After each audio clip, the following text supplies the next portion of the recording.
These ex-husbands hitting the wall hard. Teyana so happy she got away from you, boy. Iman Shumpert and Joanna Kim's bedroom extravaganza going wrong just might be P. Diddy and Cassie Part 2. The situation took place after Iman Shumpert flew out his 3-year on and off sneakily. They called another woman in which that woman didn't want to participate. She sent Iman a sneaky provocative photo that caused Joanne to go berserk. After her and Iman had a verbal disagreement, they decided to call another woman who allegedly agreed to join. After she arrived, another altercation took place and Iman just couldn't take it no more.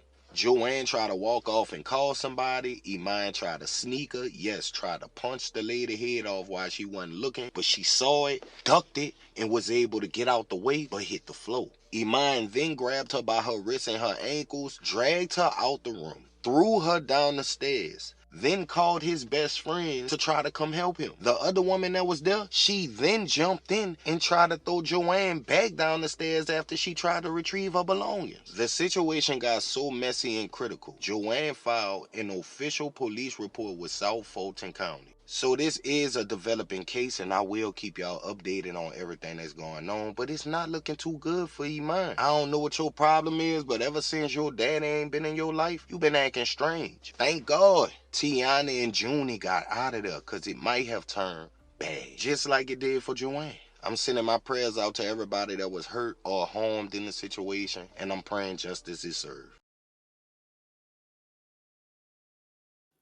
Hello, hello, hello. Welcome back to a mental break. Thanks for tuning in. This is Deanna. Thank you to new subscribers. Thank you to current subscribers. And thank you for my subscribers that are here from an orange life. Thank you guys for signing on over here because I am going to be building up this channel. Now, here on a mental break, we take viral stories and we break them down and look at what makes sense, who needs to be held accountable, and who has a mental illness. So, as you can see from the video, this man has found out about Iman Sumter and this thing here going on with this Joanna Kim's woman. Now, you heard what the man said.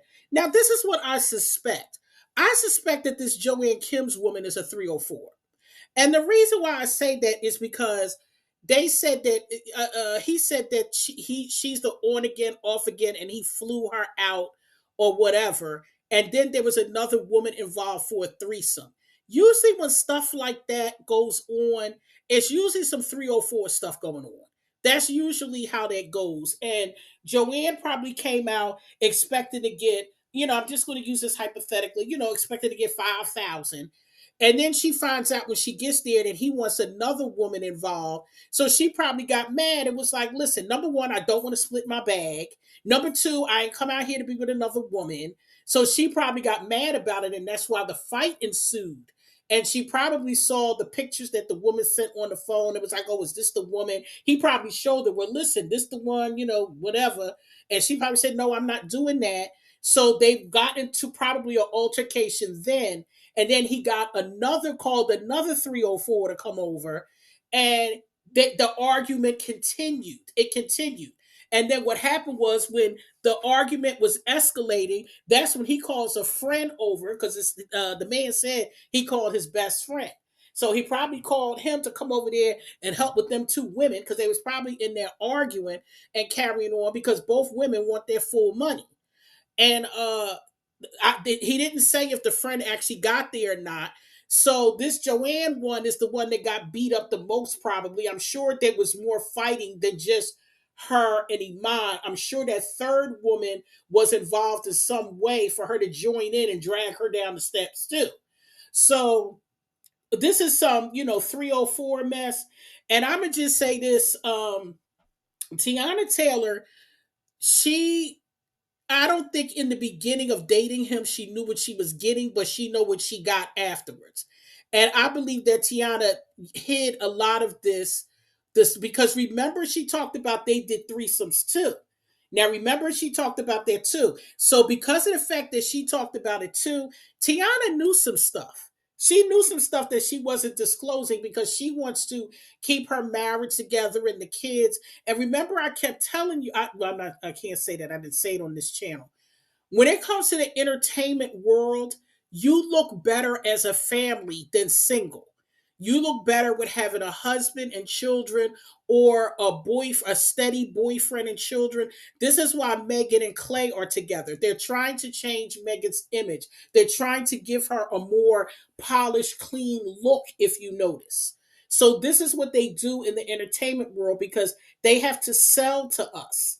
And in order to sell to us, we're more as a whole, the American culture is we can deal with, we look at things differently when you're presenting it as a family than if it was just a single, because a single person running around. For example, Megan's image looked bad. She was with Tori, she was with this one, she was with that one. You've seen her many videos where she was drunk and things like that. So now they're presenting Megan to us with this more polished look. She's looking, she's lost weight.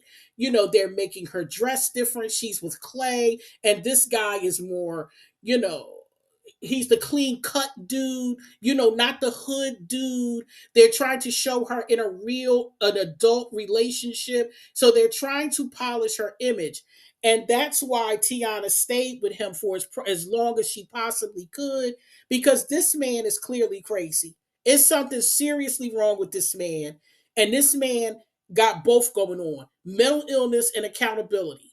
Because this doesn't make any sense at all that y'all over there fighting over some threesome, because that's what it got something to do with. It got to do with the threesome, and also the women were probably fighting about the money, because the women kind of don't care about the threesome. In all honesty, the only one that really cares about a threesome is Candy.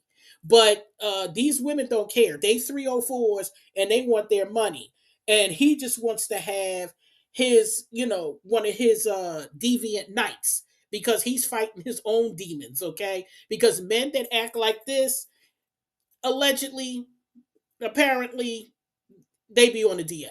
Okay, I'm just going to say allegedly, because I can't say for a fact that this is what this man is, because he's not admitting it. But this is the behavior that comes with that, though.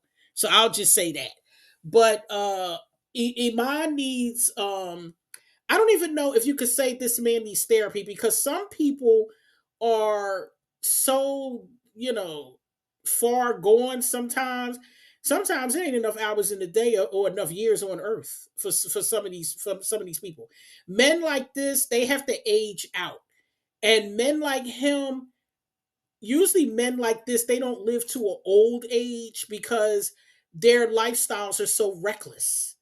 So it's like he's living a reckless life, and something may accidentally happen to him because of him being reckless. Stuff like this, weapons get pulled. When you have behaviors like this, pow pows come out, or other types of weapons, and these are the things um that happen, when you deal in this type of behavior. So we'll see what happens with this. I'm sure we're going to hear more about it, because this is Tiana's ex-husband. So when you're linked to somebody, like you hear about, whatever Offset's doing, we're going to hear about him. These ex-husbands, whatever Kevin Hunter is doing, we're going to hear about him. Whatever Ken Do is doing, because he was Mary J. Blige's ex, you're going to hear about these exes because of who they were tied to. So I'm sure we're going to hear more about this later. We're going to hear more about Iman doing something deviant. This is not the end of it, because this is just weird. I think this man needs to be locked up. I'm not even going to lie. Some people need to just be locked up. Some people just don't need to be out here, because they're just out here wreaking havoc. Um, and these women that are 304s, you have to chalk this up as part of the game. Now, I'm going to be doing a video on 304s, but I'm doing it on my RN's Life channel, because I'm going to be doing it on Masika, but I'm going to go a little deeper. So that's for my RN's Life channel. This channel is lighter, so I'm not going to go into that. But Iman needs to be locked up. It's just that simple. He needs to be locked up with people that he'll probably get along with, because he liked to fight with his intimacy. So since he liked to fight and carry on with his intimacy, and he got all that anger, the prisons is full of that. So he need to go over there and feel right at home with Diddy. He need to go over there. So that's what he need. Matter of fact, him and Diddy need to be in the same cell. I ain't even gonna lie. Somebody lock that man up and put him with Diddy. And I think him and Diddy will be just fine for years together. I really do. All right, let me get off of here. I'll be back with another video. Y'all take care. And again, I'll be back.